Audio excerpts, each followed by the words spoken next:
This one I could not skip. Sometimes I skip doing certain reviews for different reasons, but the number of people in my DM, okay, about this series, like, Adenike, you have to talk about it. And I'm like, okay, I want to talk about it.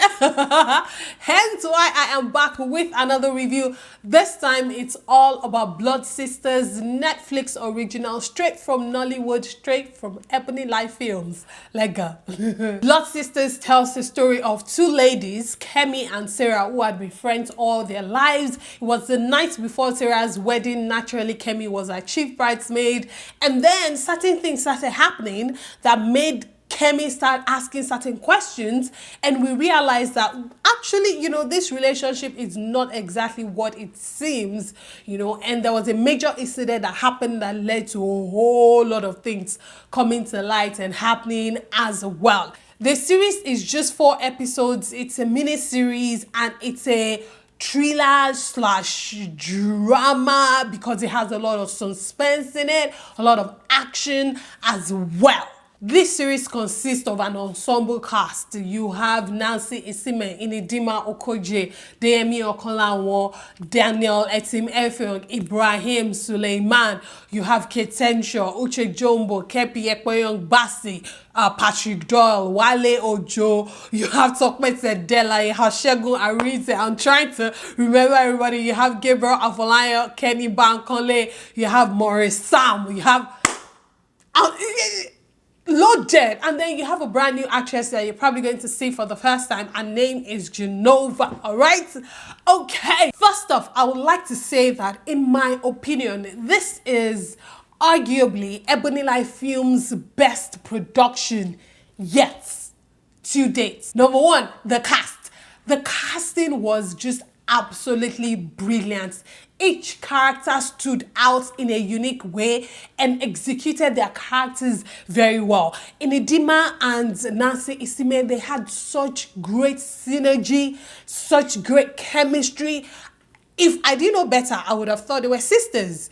I would have thought they were best friends in real life. They worked so well together. In his delivery of a lady who is struggling in an abusive relationship but trying to still hold on to that part of herself was just absolutely brilliant. It wasn't too much. Nancy Isime was just absolutely brilliant. Deyemi Okonlawon, this is going to go down in time as one of my personal favorites of his, because I think Deyemi found the limits to what he was supposed to do with his character. He did not exaggerate. With that kind of character, it's very easy to overdo, to go over the top, to, do extra. But Deyemi gave more than enough by giving just enough, and it was just absolutely brilliant. Daniel Etim-Effiong's character was that Aki, I believe, that was a character that was a breath of fresh air in the chaos that was going on. You have Gabriel Afolayan, whom I absolutely love, you already know, and Kenny Bankole. They were that Bonnie and Clyde evil couple that you hated to love, but you loved them anyway. And they played it so well. Uche Jombo was amazing. Compared to previous Ebony Life films that you'd also see an ensemble cast in, but half the time, half of them were not adding any value to the storyline. This one, every character was essential to the story and moved the story forward. The storytelling, there was probably little to no downtime in this series. I'm telling you, it was a hit back to back. Every scene was crucial. Every scene was short and straight and quick, and it was moving. We didn't have any dragginess, any downtime. We did not get that. The storytelling was so tight and compact. When you take a look at it, you realize that each episode had a different director. And so I was watching and I was like, how were they able to remain consistent in terms of quality and the level of brilliance that each episode brought?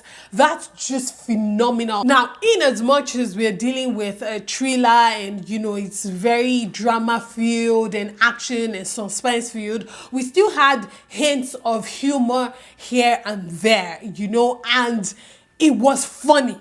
In as much as I'm raving all about it, it still wasn't perfect. Save a few things. Like number one, there was a particular picture that they used for Demi-Okojie that I personally, or Demi's character, I apologize, that I personally felt, you know, distracting. That picture has been used so many times. It is actually a personal picture that Demi released by himself on his page years ago. Okay, it's been years, and so many films have used it. So we're watching such a big you know, drama, and then we're seeing this picture and it's all up in our faces, and I just found it very distracting. Another thing which I thought was a bone of contention for a lot of people was the fact that Kate Henshaw played Demi-Okojie's mom. Now, if you know them, then it might be difficult for you to accept, like, oh, how can Kate be Demi's mom? But if you don't, and you actually take a step back and look at it, I would say it worked. Okay, now the part where I was like, what is going on, was a scene where the mom actually kissed the son right there on the lips. Now, I know a lot of people do this with their kids, but that's when they're babies, not when they're grown men on their wedding day. Okay. There were quite a few unresolved plots by the end of the series that just kind of left me thirsty for more, which is not necessarily a bad thing if there's going to be a season 2. But if you're talking about, oh, that's it, take it, and that's all, then I'm like, okay. But there is this character played by Oji. Well, tell me more. The ending was a bit, just a little bit, you know, of a letdown. There were certain things that happened that I was like, okay, maybe that shouldn't have happened. I felt the ending could have been a bit less over the top, you know, in terms of drama, and much more satisfying.